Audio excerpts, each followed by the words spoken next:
Final আজকে দারুণ একটা দিন, কিন্তু বৃষ্টি বিঘ্ন ঘটিয়েছে, যার জন্য এইভাবে গাইতে হচ্ছে। এইভাবে তো গাইবার কথা ছিল না, সবকিছু বাজবার কথা ছিল, কিন্তু সবই তো বিদ্যুতের যোগাযোগ, কারেন্ট দিয়ে চলে, কাজেই এইটুকু মানিয়ে নিতেই হবে।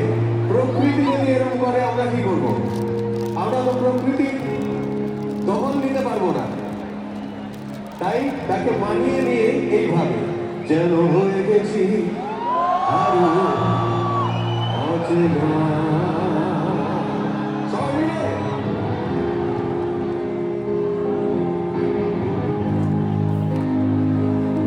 হাতে হাতে তালি দিয়ে গান বাজাবে না।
জীবনের শেষ সীমানায় আছে কি রাখা বাঁচা ঠিকানা।